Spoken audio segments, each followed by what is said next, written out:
Hello and welcome to Winston Baker's web series. It's wonderful to see all of you and see so many new faces, as well as our returning ones and friends. So thank you so much for joining us. In case you're not familiar with us, I'm Amy Baker and this is Catherine Winston, and we make up the Winston Baker. And what we've been doing is specializing in educational, we've been producing events in educational space around the entertainment industry for over 12 years now. So it's very exciting. And we do these webinars and webcasts to keep our community engaged and inspired, and of course informed. So I'm sure you're gonna get a lot out of today. Before we get started, let's talk about a little bit of the webinar etiquette. Please keep your comments polite and professional, or we'll have to log you off, unfortunately. And before we get started with our discussion, we'd love to know who's here. So in the chat column, let us know who you are, where you're signing in from. And keep in mind that you can also populate the question area. So if you have any questions, make sure you put it there, because towards the end, we'll be able to address those. And so now let's get to the good stuff. Catherine, take it away. Thank you, Amy. Before I introduce our wonderful panelists, I just want to give a big shout out to Jamshed Mistry, who helped us in curating this wonderful panel discussion. Yeah. I know you're there. So thank you so much. So without further ado, let's introduce our special guests, starting with Divya Dutta. She's a Renaissance woman, a talented actress, author, and poet. Divya won a national award for Best Actress in a Supporting Role in 2018. And of course, she's acted in more than 100 films in Hindi and Punjabi language, including Veer Zara, Bhaag Milkha Bhag, My Friend Pinto, and Stanley, Dabba, just to name a few, of course. You may have recently heard about her beautiful poem about going on lockdown in the country, titled Jab Sab Theek Hoga Na. Did I say that correctly, Divya? Yeah. But in any case, it means when things become all right. Her published memoir, Me and Ma, was one of the most talked about books in recent years. And with an interesting lineup of feature films, web shows, and short films, Divya continues to work on her films, plus is writing 2 books. So she is keeping very busy. Up next, we also have Jyoti Kapur Das. She's an alumna of the prestigious Film and Television Institute of India, Pune. She has been an active producer, director, and writer in the Hindi film industry. Starting off as an assistant director in Bollywood feature films, Jyoti set up her own production company to write, direct, and produce films. She also brought her industry experience to her stint as creative director of development and production at Viacom 18 Motion Pictures.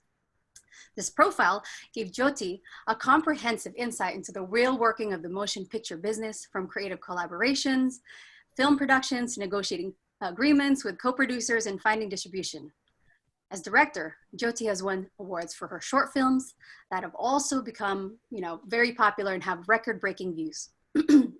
She's currently in pre-production to direct her first feature-length film. Jyoti, welcome. So happy to be here. And finally, Manish Mundra is a producer, filmmaker, and the founder of Drishyam Films. After a chance interaction with Jyoti Kapur on Twitter, he agreed to finance Anko Daiki. The film went on to win 3 Filmfare Awards and 3 Screen Awards. Since then, there's been no looking back for the corporate leader turned film producer.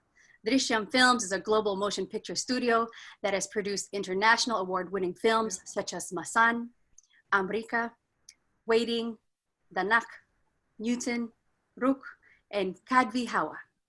Newton won the National Award for Best Hindi Film and was also selected as India's official entry to the Academy Awards in 2018. Manish is also known for establishing the Drishyam Sundance Institute Screenwriters Lab for aspiring Indian screenwriters. He was named as one of Variety's magazine's top 10 producers to watch out for, and is currently working on his directorial debut project. Manish, welcome. Thank you so much. So as you can see, everyone is in for a wonderful treat today. So let's get to the conversation of the new Bollywood. Now, generally speaking, when we hear the word Bollywood, we immediately think of brightly colored productions featuring choreographed song and dance numbers, boy meets girl, happy ending. And of course, this is all very beautiful. But there is so much more to Indian cinema. And today we'll learn more about where Bollywood has been, where it is today, and how its future will make way for more independent production. So let's start with the past. Let's start with the history of India's national cinema. And I don't expect any of you to talk about the history for the next hour, because talking about India's history will take months. But you know, just from each of your perspectives, as directors, producers, as actress, what were some of the most impactful moments for each of you? And let's start with Jyoti.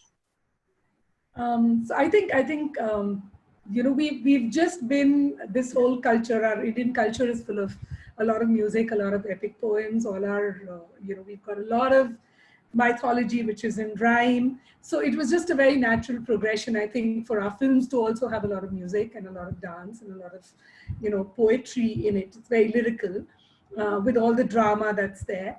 And that really is what has stayed. I mean, you know, even if we've modernized and we've become, you know, we've gone from mythological films to social dramas to coming of age to the violent young man, angry young man, and, you know, romances again, and all kinds of, we've been through them over and over. But what remains constant is the whole lyrical aspect of our filmmaking. But the great thing is that in every era that we've had a lot of new voices that come in regardless of, you know, when. So right from the time of our Guru Dutt and Raj Kapoor and Devanand and everyone who tried to make some socially significant films, to the new voices that we're hearing today, which luckily a lot of the audiences, which is really heartwarming for independent film release, because a lot of voices that may not have been heard even maybe 10 years ago or 8 years ago. And I know these are films which at Viacom Studios have, you know, have seen their scripts and really wanted to do something, but they were not commercially feasible. And today they're out there, they've been made, and they have an audience, and it's fabulous because, of course, we also have producers who are willing to take those risks. We have studios which are willing to take those risks. And there are actors, Divya is one among them, who's really, you know, seeking really good content, and they're people who can pull, like we were saying, bums on seats or eyeballs on the OTT platform. So I think we've maintained a lot of our culture through our filmmaking, but we've also managed to give a lot of voices a platform now, is how I think we've evolved. Yeah. So Divya, what about you as an actress? Well, Catherine, I do think, I mean, Indian films are the biggest, I think, that we have, and they've kind of evolved. 1950s, if you see, or 60s, if you see, as Jyoti rightly pointed out, we had more of socially relevant films that came by. We had literature coming by, we had period movies and all that stuff. But even then, when you had these commercial things coming in, you had certain makers who only made films which were relevant, making a point. They were against capitalism. They were against, like you had a Mother India, like you had a Do Biga Zameen, all mostly Bimal Roy movies, a lot of them. Mehboob Saab, Raj Kapoor Saab made Boot Polish and lots of other movies like that. Then we kind of shifted in the 60s, got a little impacted by the Hollywood films, the romance, like films like Dev Saab's Taxi Driver, and there were songs, like Jyoti just said, there was music and dance and those typical styles of heroes that you had, that came in with that. And I think then with 70s and 80s, there was this angry man image, multi-starers came, movies became much, much bigger. And the concept of having multi-star cast wasn't that prevalent earlier. It became like that in around, I think, 70s. Apart from 1-2 films here and there, they were mostly the heroes or the heroines. But in that, I think there was this emergence of these directors who stood their own ground, be it Sham Benegal, be it Govind Mehlani, be it Ketan Mehta, be it Aziz Mirza, like all these people, directors that who came by. And there were actors like Nasiruddin Shah, like Om Puri, like Shabana Azmi, like Smita Patil, who fitted beautifully, not just in the commercial scenario, but also in the parallel, so-called parallel cinema. I mean, if I go to quote actors, it would be like Shabana Azmi at the same time probably was doing Mandi, was doing Arth, was doing all these kind of relevant, Shatranj Ke Khiladi with Ray Saab. And then she was also doing Manmohan Desai's commercial films, which were Amar Akbar Anthony, which was like the ultimate in being a commercial film, which had songs and dances and a very typical formula that Hindi films started following, which was very interesting. I mean, those were the days when we were children and we used to watch in awe those songs and dances and frills and glamour dolls, which was beautiful to see the same actor divided in a very different cinema and also in these is a very intriguing process, which, but they were very different cinemas.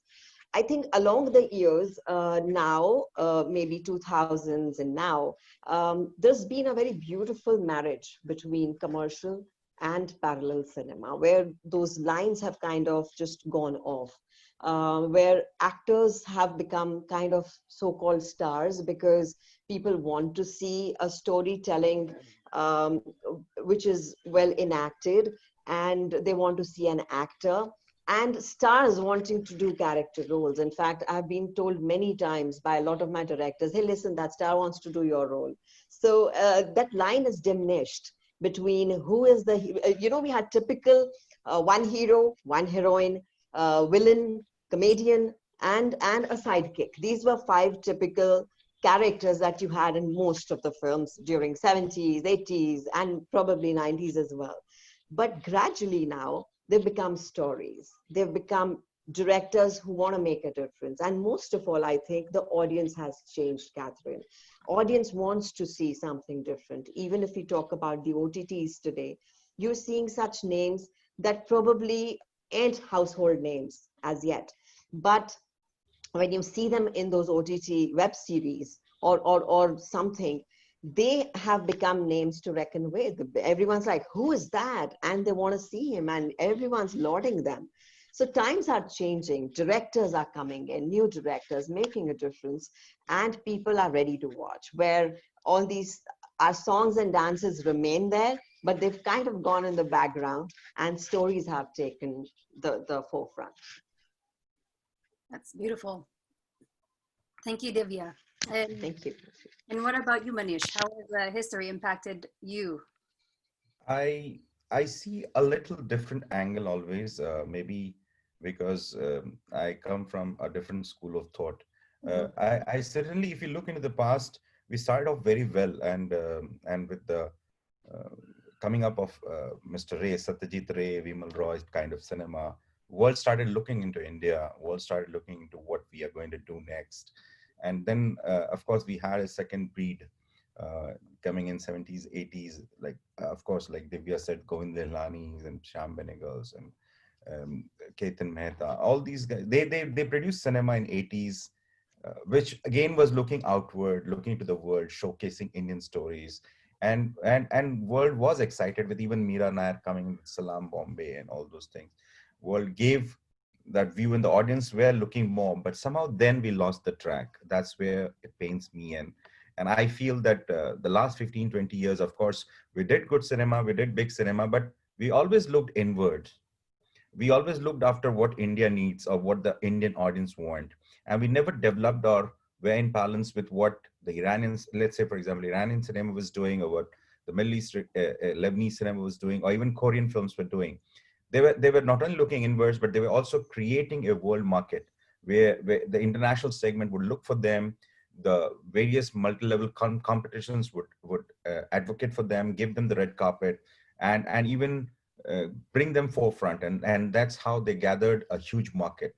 And as they say, when the market grows, your quality grows, your investments grows, and then the storytelling, the art also grows. And that exactly what didn't happen with us in last 20, 25 years. We did grow internally. We feel very happy about it. But imagine a film doing $100 million, $150 million of business globally. And then we are happy with $5 million or $6 million or $10 million of business internally. And we're happy with that. So that's the difference. I feel there's a huge scope, huge potential, which we could have got in the last 20 years based on the credentials of the past, what we had, and how the world was watching us. We lost our track. And and we started going more towards the fantasy cinema without much investments in technology and storytelling art. That resulted in a very small cluster of, again, non-resident Indians, of course, globally watching those films, but not for the much large audience watching to it. So I strongly feel we had a great past, but the near past was a little distracted. And here now have an opportunity that we can really stand up and work in balance to the global cinema and create a world back what we wanted to. That makes total sense. I mean, there definitely seems to be still that opportunity within the middle market, right? It's like you were talking about, there's these lower budget films, higher budget films, but there is that place in between, which is part of why we were interested in putting this panel together to talk about the rise of the independents. It's like, how will independents be able to fill that gap? So, since we've had a little bit of a touch on history and its impact on each of you, let's talk about the present, where we are today. And, first and foremost, the obvious, COVID. How has that affected each of your businesses? What are you doing these days to keep your projects moving forward?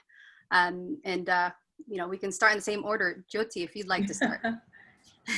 So luckily, I mean, I think if you can write, it's great because you just take that time to write out scripts and do stuff. I mean, apparently a lot of shoots are being planned abroad, which is what we're hearing, because I think there are smaller populations in maybe in the UK or in Greece.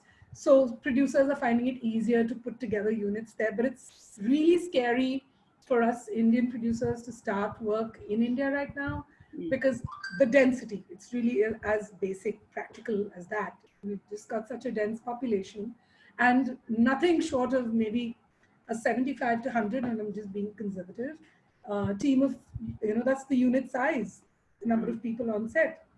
And to expect the smaller or even the middle budget producers to come up with all the guidelines and all the precautions in place is a big expense on the budget of the film. So I think really what we're doing currently at least the Hindi film industry is we're waiting for the biggies to pave the way, for them to show us how they're maneuvering, all the dangers of the post-COVID situation. And, I mean, we already know they have disinfectant sprays on set and there's, all kinds of gear and everything. But what do you do with the real problem of two actors facing each other, or at least two actors facing each other and having a scene? And, do we write differently? Do we put everyone in masks now? Because that's what the new normal is going to be.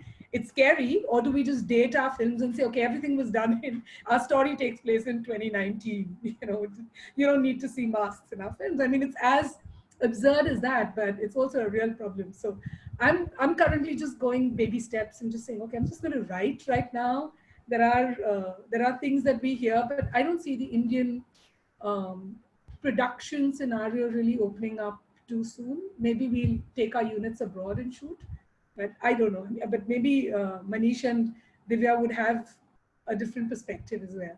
Well, it's funny that you mentioned, pre-2019. In other webinars, we've actually, gotten the same trend where, folks are doing more period pieces, things from last century even, with Divya, I know you've been keeping busy. You're getting into poetry, you're writing 2 books, you're doing all sorts of good things, but tell us more about everything that you are working on.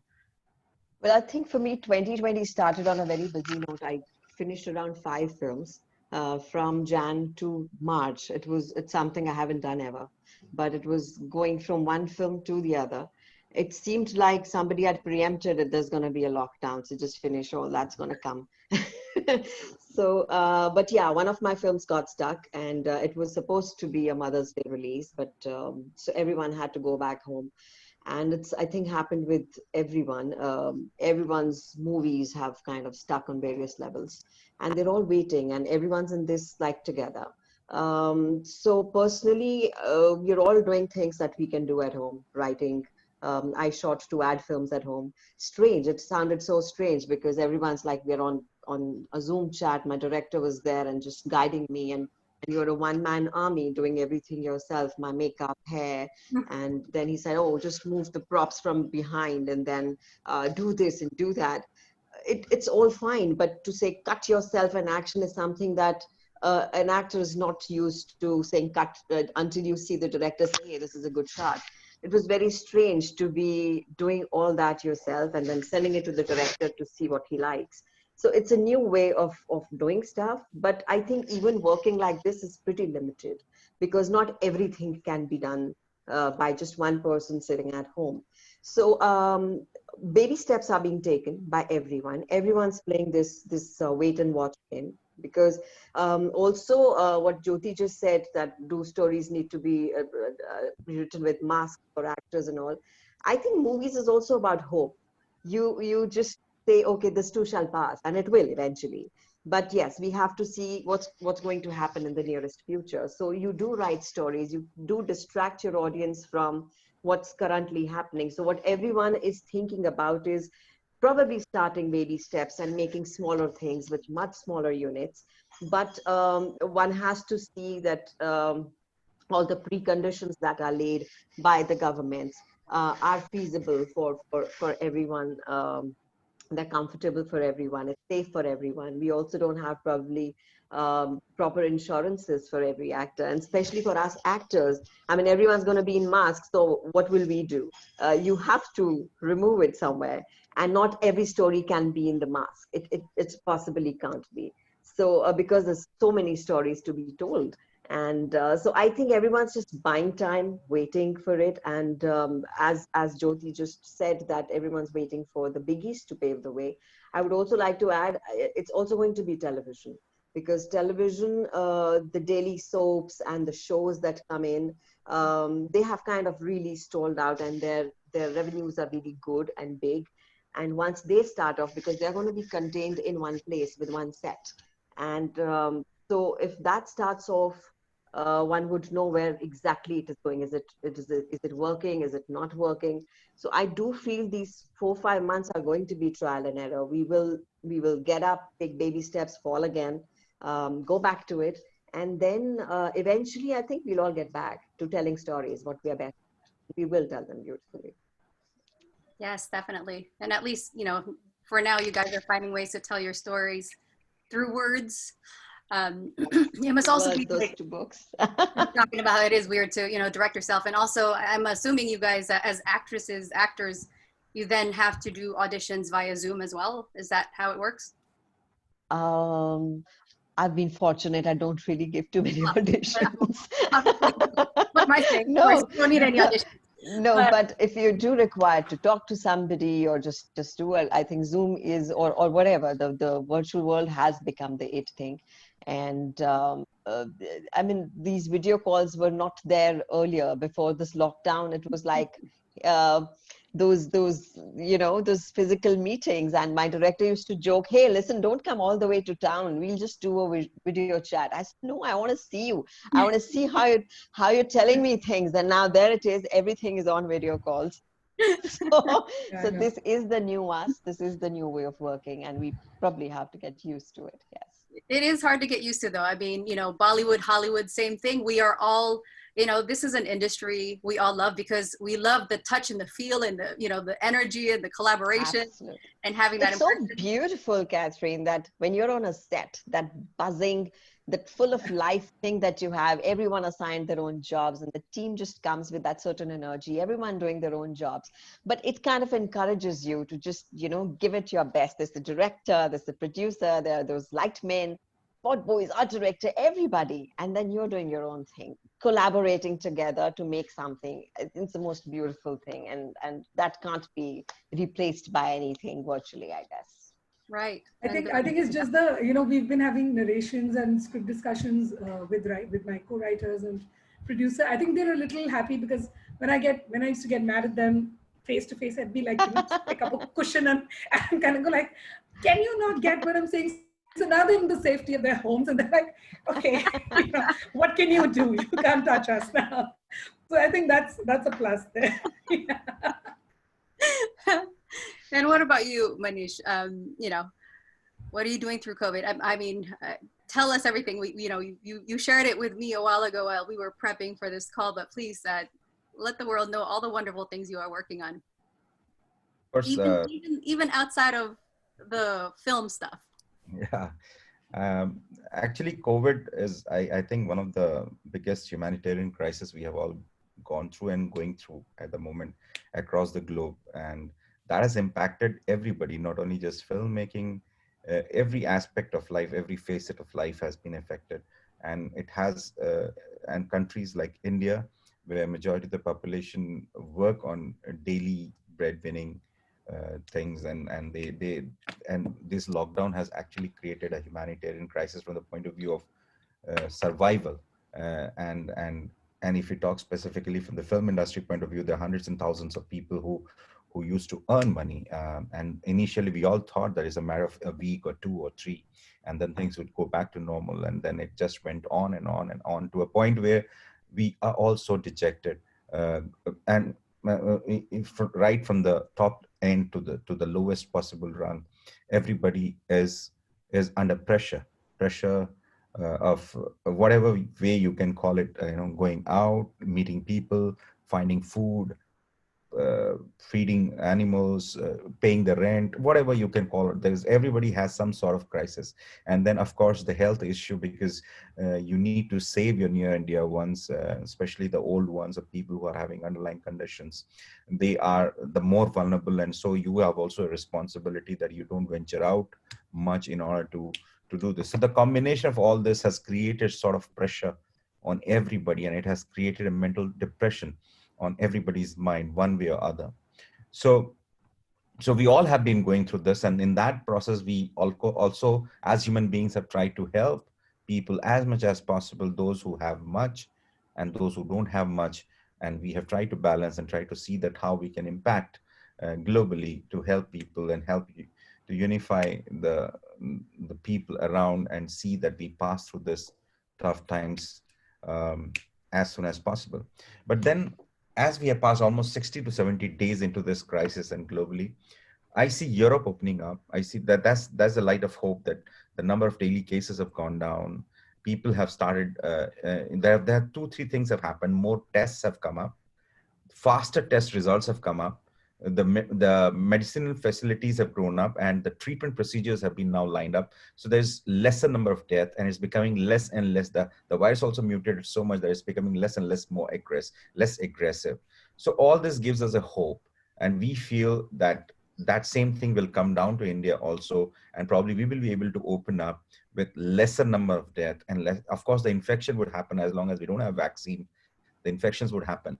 But one positive hope I see is testing. For example, initially when the tests were not available and it took 2 to 3 days, even 4 days to come with the result, now in Europe and Americas and even the places where we now test and results come in 3 hours, 3.5 hours.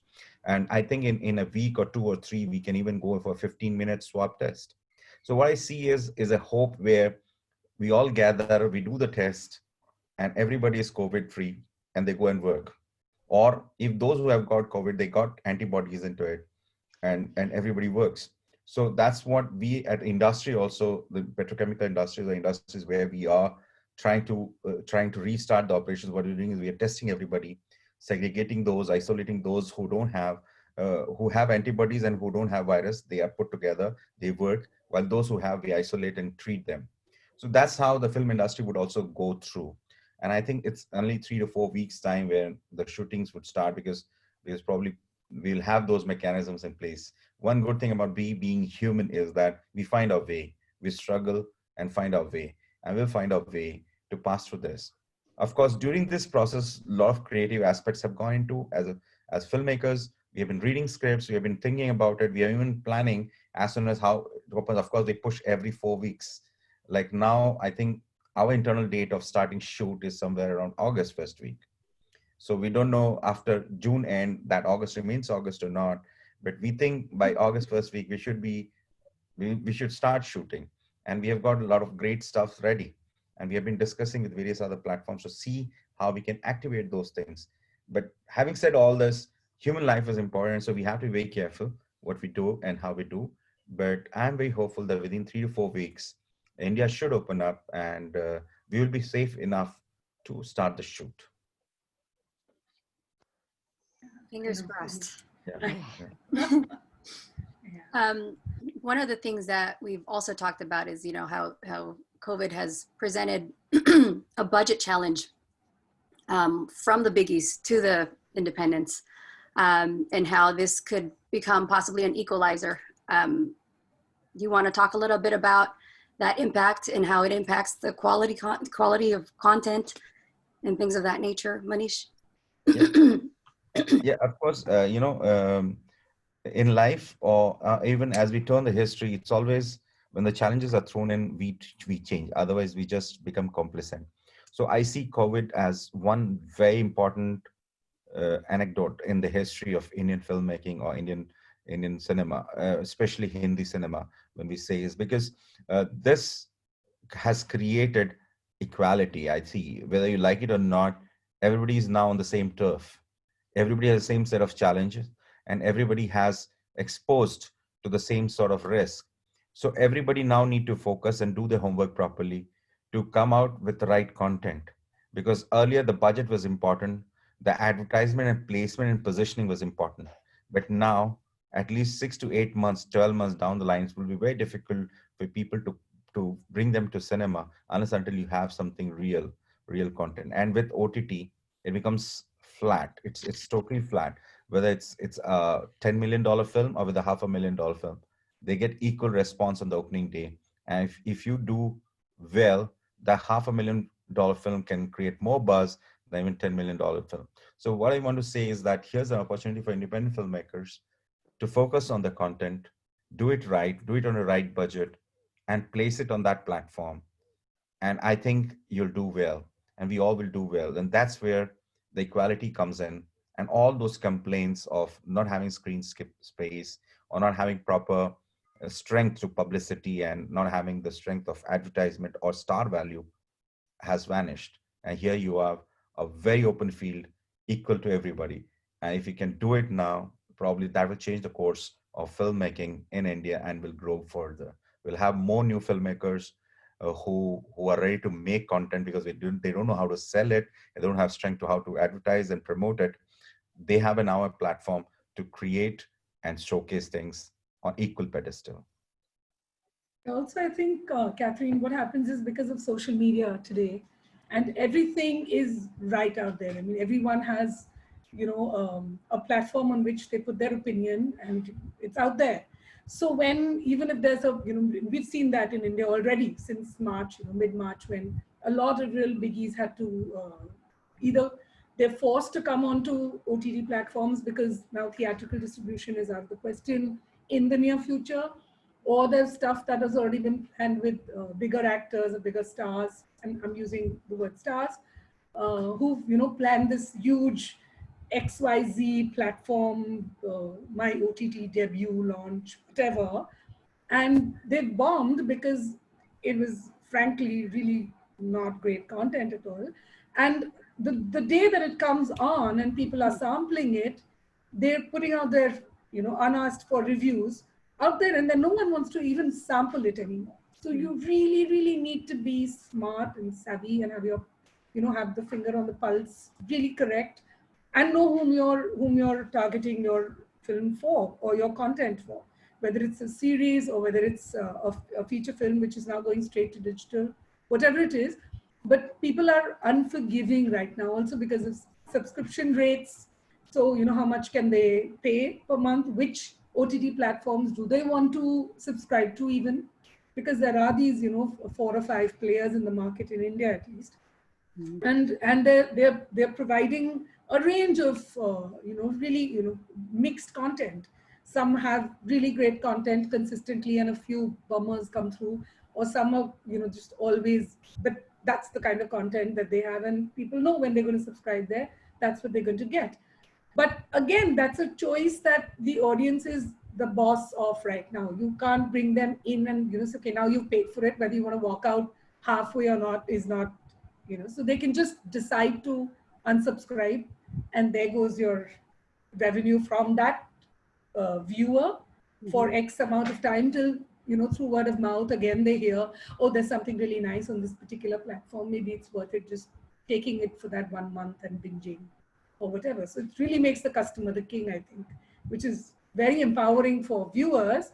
Yes. And I think also makes filmmakers really on our toes. We really need to be very sure that what we're making is something which there is going to be a demand for.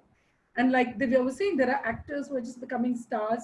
No, I mean, they've done bit roles maybe in feature films or television before this, and then they're given a platform, a really meaty character on an or OTT series, and it's just boom. They're recognized everywhere, and people kind of look out for them, and they become stars on digital. So that's great rewards. What are the top, you mentioned there were 4 to 5 top streamers in India, assuming, Netflix and Amazon. Amazon. Who are the other players? There's Hotstar. Yeah, there's Hotstar. There's Alt, Balaji. There's Z5. And there is Sony Live. And that's it, right? And Voot. Yes, which is the Viacom platform. I want to talk about another equalizer, another movement that has been happening, and this is pre-COVID actually, is the rise in women's voices. There's been a growing women's collective, especially as more major actresses become producers, things of that nature. Divya, Jyoti, can you share a little bit more with us of how that is impacting independent films, in general? I've seen a very interesting change over the years. In fact, a few years back, Kathy, what would happen is there was this norm. Like I said, there's been a good marriage between both the cinemas. So has been this demarcation has somewhat gone, because earlier they said, hey, are you now retired as an actor? Are you not doing as well? Do you have movies or not? Then why don't you make your own movie? That was the reason to become a producer. Not anymore. That changed drastically. What happened now is that you're not just making content only for yourself, but generally to put it out there and be a proper producer, where you have your IPRs, where you have all the rights that you have, and you also have your revenues. And if you're acting in it, great. So like Deepika just did her film with Meghna Gulzar, and so many, Anushka has done so many of them, Priyanka has done so many. They're all top-notch actresses and becoming producers, which I see as a very healthy progression from earlier, where they would say, oh, because she's not working now, she's making her own film. So this has been a great progress. This again has come, I think, through the audience and this rising voice of the women that you say, where they are very sure about their multitasking that they do, what they want to convey, and how they want to put it out there, what they want to say, and how they want to say, and their own way. So on their own to terms, be on their own terms. So this has kind of become the new norm, and I think it's a huge welcome thing coming in. Recently, I think Anushka had the show coming on one of these platforms, which is called Patal Lok, and she isn't acting in it, but it became a big thing. It became a qualitatively very well spoken about web show. Where you had mostly new people there. Like I was speaking about these actors, they're good actors, but they're not people who you've seen them in major roles. They were right there. So nobody's like hesitating now about, like just Manish said, it's an equalizer. Nobody's hesitating. Like earlier we didn't have casting directors. Now they have become an equivalent part of filmmaking, where it's become a new norm, that they will find you new talent. They will find you person who fits the role rather than is like a proposed star. So they will say, hey, not the star, why don't you take that one? So that's a very interesting change that's coming in. And that's also, I think also, women in films are also changing vis-a-vis becoming producers. Their roles have changed. They have kind of come of age. There's a lot that you're saying. It's great. I mean, also I think there's another film of Vidya Balan that comes in, Shakuntala, which is a biopic, and there's another one coming from another actor, which is Kangana Ranaut coming, but she probably wants to wait for her film and get into the theaters. But they are somewhere or the other involved with in fact, Vidya has become a producer with a short film that she just made.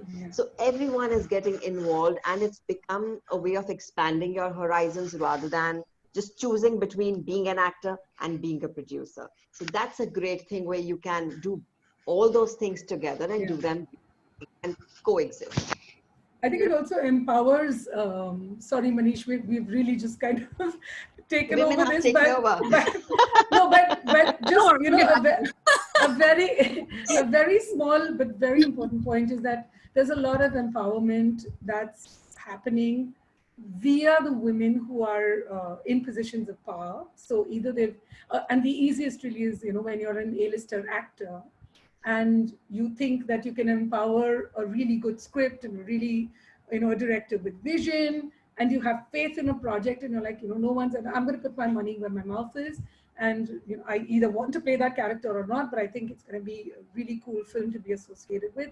It deserves an audience, it deserves to get made, and then you enable and empower that. I mean, what Manish has been doing, you know, coming from a completely different industry and just you know, enabling and empowering indie voices, actors and are doing it. You know, I mean, there are even men who are doing it, but I think the women are in Bollywood. The women have just shown this, you know, very spunky kind of. It's just so many more women are doing it to tell different stories. I mean, I'm probably going to say something a little controversial right now, but the men who do it still kind of are producing their typically Bollywood biggie kind of films, you know, where they're like the hero, and they're like the larger than life and everything. And the women who are the female actors are really doing stuff which is out of the box. So that's where I think, you know, and not necessarily because they're not getting other work, they're getting a lot of work, and they're picking and they're choosing and they're deciding to do films which are, you know, which are a different voice and a different story, and they probably wouldn't get made without that A-lister actor backing it up, or it could get made and get lost somewhere. And because they're the face on the hoarding is why, you know, it's even getting those eyeballs or bums on seats, whichever. But yeah, I mean, Great. That's wonderful. Manish is looking at us. He has a point to say. Well, All Manish, valid would you like to points. chime in on this part, or Yeah, I would. I no, would like he's to add he's on. just produced a kick-ass film with a woman director who was an actor. So I think that's fabulous. You know, Seema Yeah. Ji's film is great. Yeah. Oh yeah, So, everyone's talking about it. I know. Yes. I saw that film at Mommy's. of course, Brilliant. for me, it's always heartening to see people coming, new people coming out and telling stories, men, women. For me, it's like everybody has an opportunity, and especially with this focus, and fortunately enough, for last 1.5, 2 years, some of the best films which has come out of Hindi films are by the women directors. So that itself tells a story that yes, of course, the change is happening, and seeing them, not many would come up. My only worry was that there was so much of mysticness created, and so much of variant to entrance was created, that people would get scared that can I make a film, and whom should I approach, and how should we get there. I think that was very important to break. And that's where I'm very bullish about the future, is that has broken. Like, okay, if you have even if you have a story, and if you have good people to act with, it's not necessary that you need to have stars into it. You can make it, and if it's worth it, then there are people who will take it through and showcase it to the world, and it goes across the world. So I think this is a big motivator, not only for women and for also men, that who want to tell the stories will come now and tell fearlessly. And that's what is what I can see. And I'm very happy about this, because it's not necessary. And I'll tell you, my one of our film Kamyab, Oh, I loved it, Manish. Yeah. yeah. So one of What a my film film. Kamyab, we released, and unfortunately because of COVID had to short run the run in the theater. Yeah. We released on 5th, 6th March, and by 7th, 8th, 9th it started stopping. The cinema theaters and all the stuff were closing down. So we had a aborted release at the theater, but when we released on the OTT platform, I think it's on Netflix, it got tremendous love and amazing love, and you won't believe it, and it's still on, and every day we get messages, and it's less than $500,000 film. So what I want to say is this, and it's the first time director Hardik Mehta who has done it. So what I'm saying is, this is the opportunity what we have got, and even the OTT platform people have to realize, and if you want me to digress from the subject of women, is that and it's very important, I wanted to raise this issue here, was that there was a point where we had a lot of hope from multiplexes, and they really failed. To tell you, they again went on to the stars, they went to the bigger films, they went into the bigger prizes, they went into marketing and all sorts of things, and left out the core of the filmmaking, the new breed to come up, the new breed who can take risks to tell new stories. They left them out, ignored them. Same is the case with OTT. Here is their chance. And because I interact with them, some of the decision makers basically in India still look for stars. Do you have a star in your film? Can you sell something commercial? And sometimes I laugh at them and they're like, you're doing the same thing what the multiplexes were doing. Here's your day, and you talk of content. Don't talk of star. If you can incubate and help us to develop content, forget stars. The content will become star, and that's how you can increase your responsibility and your role. But if you continue to do the same thing that brings stars, get me a story, I will approve the story. If you have star into it, there will be a hybrid thing which would come in where both OTT and multiplexes will look for something like Ola or Uber would come inside the film exhibition where people can create their own shows and find the audience their own and find the audience and can sell the tickets and watch a movie.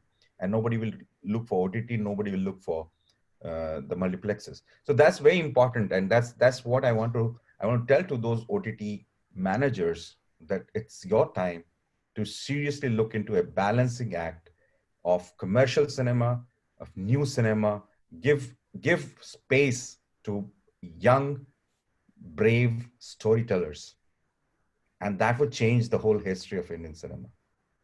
I think YouTube has started that, right, with YouTube creators, and they've opened up, channels. I mean, you can just open up a channel, and if you have interesting videos or vlogs, there's an insane amount of revenue generation that happens when you're a YouTube creator, and if you're in the top bracket, because we've worked with one, Divya and I did a short film with Bhuvan, who was like he's the top YouTube star in India, and we didn't even realize he was such a big deal till he was just getting mobbed everywhere we went, and they recognized him even when he was in character. And then we were so film oriented that we didn't even realize there is this whole thing that's happening parallelly where kids are just starting their own. They're literally like 19, 20.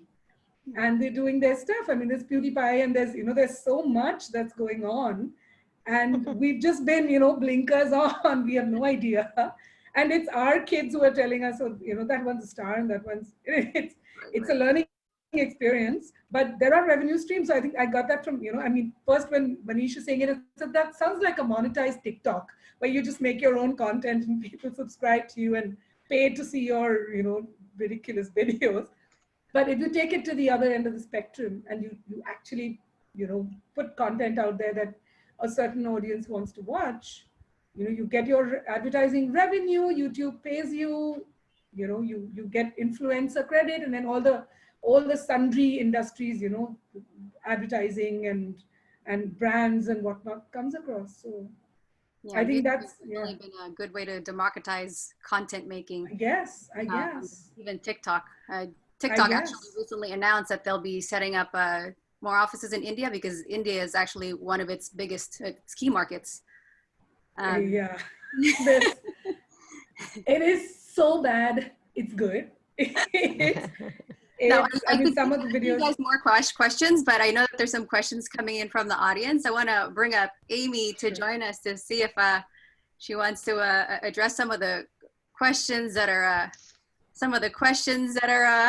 Coming up from the side comments, and we've also got some Q&A. So perhaps, Amy, did you want to chime in? And there's been some chatter on the side here, and there's some Q&A happening. Maybe you can fill us in and ask us. I'll fill you in. And I wanted to go back quickly to what Jyoti was saying about, YouTube, because we're finding here short form content. I mean, Catherine and I, Winston Baker has been in China for over 7 years now. And so we were seeing that years ago where people were like really taking in a lot of the short form content, usually on their cell phones. And now with Quibi having their official launch, is that something that you see, or a trend that possibly is going to take place in India? So I think we've already started, you know, everyone's kind of, you know, putting up stuff. There's, like I'm saying, YouTube has gotten really serious about targeting the Indian creators, and everyone's a creator. Everyone with a smartphone is a creator. So it's you know, there's and they've become, I mean, TikTok has like stars in India. There are TikTok stars, and then it gets serious, and then there are, you know, cases filed against them and police complaints because they're doing also, it's bizarre. It's like surreal what's going on. But YouTube is, I mean, we've had we've had a very successful film on YouTube. There was another one that I'd done earlier again, which was like crazy million, whatever. I don't even want to go into how many million views that was. But that was a good, you know, 3-4 years ago. Our film was 2018, the end of 2018, and it's still, people are still talking about it. So I know that if you put up anything good, it's going to keep finding its own audience. So I think the more platforms that come in, it's great, because it's just competition for everyone, and then the viewer is the winner, right? Okay, all right. Well, now we'll get to the Q&A. There's one here from Jay Dasgupta. How would Indian American filmmakers develop their projects in India? Manish Mundra. Yeah.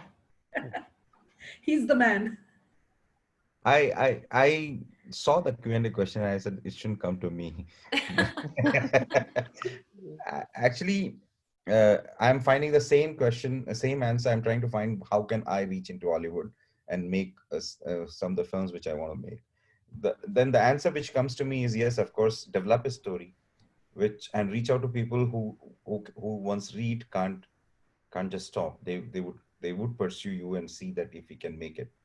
But as far as Indian film industry is concerned, I think it's a fairly open place where you can just walk in with your story, and if you have good connections, you narrate those stories to some of the interesting producers and directors. If you're directing your own, then you can create a small synopsis, or you can create a small film or a short film, showcase it, and that's how you reach it. That's very simple as far as India is concerned.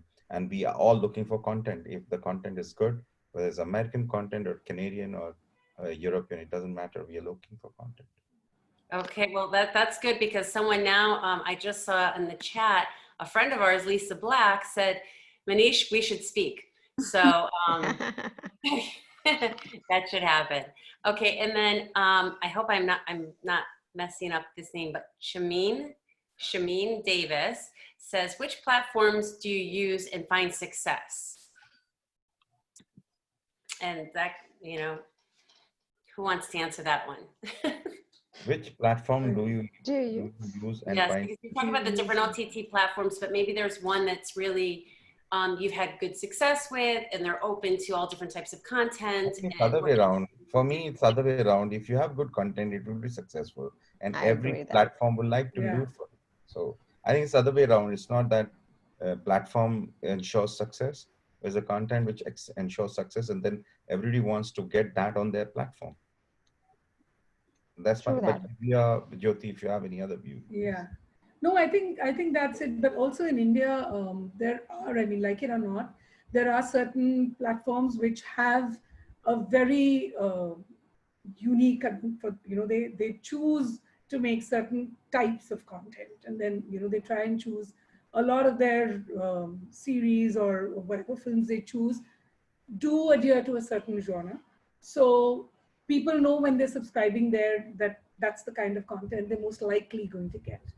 And then there are some which kind of want to, you know, so it's really word of mouth. It's really what perceptions there are in the audience's mind about the certain, you know, then if you're pitching, now this is as a viewer, but if you're as a filmmaker, or a storyteller, you're pitching your content, the easiest way to succeed would be to know, okay, this kind of this genre is really what a particular platform has already done before. They kind of lean towards this. So But I think then that's this perception is deliberate, right? This perception is it being is given. it is Yes? it Yeah. is. It's very. Yeah. I mean, it's a strategy. It's a It's strategy. something with it is It's a strategy. strategy. So Yes. yeah. Okay, and finally, there's a question here from Akansha. And so Akansha, let me just let you know, the question is, with COVID times, what are the changes in shooting scenarios you see in terms of creatives and logistics, both? How do we adapt as filmmakers? And that's something that you discussed about in the beginning of the chat. So I know that there was a lot of questions there, like there's a lot of unknowns, but if you have anything else to add to that. But I remember you saying there's a lot of unknowns right now. Even you're kind of keeping your eye on the biggies, but we don't know even what they're doing yet.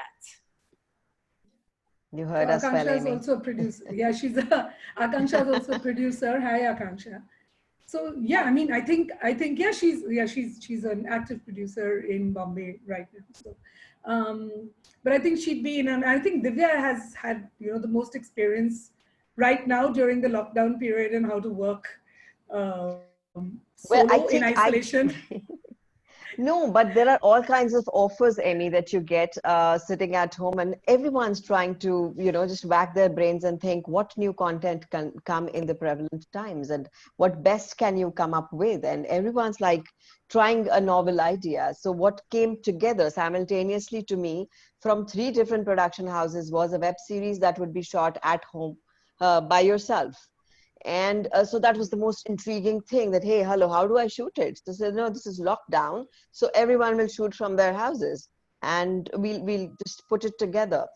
What I'm also seeing is lots of ad films being made, not just like the way I said I did it because I was doing all solo, but people are also kind of, putting things together and just going with it. The smaller it is, the better, and the shorter it is, the better, because the content goes quickly. And I today saw another actress friend of mine. She and her husband made a short film, Rasika, and they've put it out there. It's very well shot. It's been it doesn't look like you've shot it at home. Very intelligently, the couple has shot it. So these are the ways you need to take out to tell a story of the prevalent times. And gradually, I think we'll all get out somewhere. Eventually, we will. And then we'll start small. We will.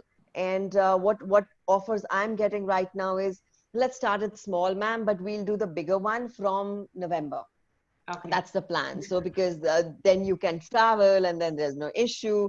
Then I also got an offer to go shoot abroad where there is less of the whole thing. Yeah. And they're saying, okay, so we will station you here, stay here, we'll do the rehearsals and everything right here. So everyone is trying their best, think what they can best do with a given time and all the content that they have, which is ready, how to put it in use in these times right now. But everything, I think, is still in the air. Again, that one thing needs to come out, which paves the way. Big or small, I don't really, it doesn't really matter to me. But yes, when it's something big, people follow it quickly. But I personally feel it has to be impactful. It has to be taken in by the audience and say, hey, this is it. You got it right. In these times, against all the odds, you found a content that people have loved and taken. So that everyone is trying to still pin it down. Okay, wonderful. I said that was it but now all of a sudden we have an influx of questions. Do you have? We also have some questions coming through on the comment side. If you guys don't mind me chiming in here, one from Sabrina Percario. She says, you each bring something so unique and specific. What are each of your thoughts, and have you had a focus on projects that bring cultures together, especially in a time like ours where we are all going through the same thing? I thought that would be a question worth addressing since we are all kind of going through this thing together right now. Thoughts on that? I can quickly say we are developing a story which is based on lockdown, and it talks about very normal creatures in a lane and how these characters are interacting and how their life suddenly changes one night for next 30 nights.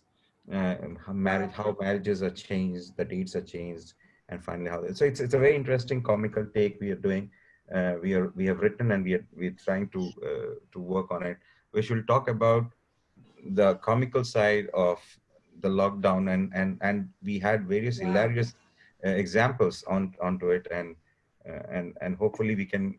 It also brings out the pain, the tragedy, but very lighter note and very comical, which we are working on. And as soon as we open up, probably we'll start the shoot.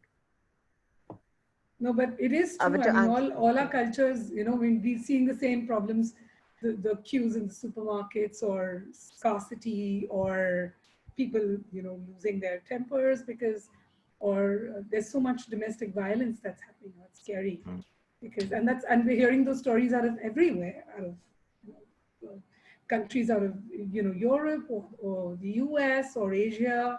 We're hearing that. I mean, I think only New Zealand is kind of safe right now because they've got 0 cases, but I think, yes, I mean, that's a lovely suggestion. Actually, you've got my brain ticking, so thank you, whoever suggested this. Divya, sorry. No, I agree with you. Yeah. I mean, somewhere I think everyone's in it together, and somewhere you do feel very bound together with again fighting totally unseen In isolation. in isolation, and these are But we're but I don't think I have gotten closer to people like that. I mean, I in my building have like a variety of culture people living here. Never did I ever know their names, Catherine. This is the first time I know everyone by their names. What are they doing? How are we doing it? I'm talking on a very smaller scale, but I'm saying when you go bigger on a social media, somewhere you all are bonding with the same problem, with the same issue, with the same crisis. And that, I think, is the biggest bond that's happening. Beautiful. I know that we continue to get more and more questions, but we have run out of time. Before we do close off, Manish, you had mentioned come to you if any of our attendees would like to, be considered for, co-production projects or whatnot. Is there a way they can get a hold of you? And each of you, I mean, should they follow you on Twitter, or what is the best way? Twitter's the best place. Yeah, Twitter's where it's at. And I'm very good with replies. Oh, she is. On Instant. Instagram, and Instant. I'm just, I have this so it's just when someone's taken the trouble to text you, it's just good manners and good karma to reply back. It's just that even if you can say I can't help you, at least get that message across. So I'm very good with Instagram and Twitter, and I reply. So yeah. Great. So I'm assuming the rest, Manish, you too, Twitter is a good place to reach you. Yes. And Divya. Amy, before we do our closing, is there any other questions that we need to make sure we get to? Well, I don't really know, because that would be kind of unfair to, I can't pick, there's a beautiful way to close this though. Yes. Firstly, thank you to all our wonderful panelists for sharing your thoughts and your insights with us today. It really has been an honor to speak with each of you. And to our attendees who've made it to join us today, thank you. To close out today's webcast, Divya, it would be beautiful if you could share with us your poem, Jab Sab Theek Hoga Na. It's so lovely to hear it from you, my dear. Yeah. And that Hindi was bang on, I must say. Yeah. Not bad at all. It was good. Yes. So I must tell you a little backstory quickly about this poem. I'm trying to write these two books simultaneously. And sometimes you're like, something else is bothering you. And I was like wondering, this bonding that we are talking about, I was like, when we get out of the lockdown, will we be the same, as warm, as close-knit, as together in the same thing, as more sensitive that we are to our outside circumstances and situations? And that's when I wrote this poem, which is Jab Sab Theek Hoga Na, when everything's going to be all right. And I hope so soon. Jab sab theek hoga na, to ye to karte rahenge. वो जो दोस्तों से हर तीसरे दिन video call करते हैं, अपनी वो गप्पे, वो रेसिपीज एक्सचेंज करते हैं. कहाँ मिलता है वो मौका भाग दौड़ की जिंदगी में, वो एक धमा चौकड़ी करते रहेंगे. जब सब ठीक होगा ना, तो ये तो करते रहेंगे. वो घर पे पुरानी एल्बम देखकर एक साथ बचपन की यादें ताजा करना, वो टी शर्ट पजामे में आर.डी. बर्मन सुनते हुए मिलकर सफाइयां करना, वो मस्ती, वो पिलो फाइट्स, वो शरारत करते रहेंगे। जब सब ठीक होगा ना, तो ये तो जरूर करते रहेंगे। वो जो हर छोटी चीज समेट रहे हैं घर की, अब जब बाई आएगी तो इस बार सब सफाई उस पर नहीं छोड़ेंगे, एक मदद का हाथ देंगे और उसके चेहरे पर मुस्कुराहट भरते रहेंगे। जब सब ठीक होगा ना, तो ये तो करते रहेंगे। वो जो नीचे चौकीदार भैया है ना, उनसे रोज का चाय नाश्ता पूछना, एक दुआ सलाम करना, वो घर से दूर है इसका एहसास कम करना, ये भी आते जाते करते रहेंगे। जब सब ठीक होगा ना, तो ये तो करते रहेंगे। वो गली के कुत्तों को हाय हेलो करके रोटी देना, वो गाती हुई कोयल के बोल समझना, वो छत पर जाकर कौओं को पानी देना। रब की इस कायनात से दोस्ती करते रहेंगे। जो गलत कर दिया था हमने, उसे ठीक करने का मौका मिला है, उस ठीक को हम और अच्छा करते रहेंगे। जब सब ठीक होगा ना, तो ये तो करते रहेंगे। I don't know how much of, I mean, I would definitely tell you what it means. Yeah. I see what it means. So I thank feel you so for sharing comforted that and beautiful I have goosebumps. No, I know goosebumps. Yeah. Thank So you. it's a very sensitive poem. It's very, very sensitive. Thank you. I'm so glad. Thank you. I'm glad you guys like it. But You thanks, Catherine. Thanks, Amy. It's been such a pleasure to be here, and and it's been just equally insightful and informative for even me to be here and just get everyone's points of view. So it's great. Thank you. No, Thank you. And everybody, please be safe, and we'll see you again you guys at too. the next webcast. Thank you. Take care. Bye, Jyoti. Bye, Ciao. Manish. Bye-bye. Yeah. Bye. Bye. Bye. Bye.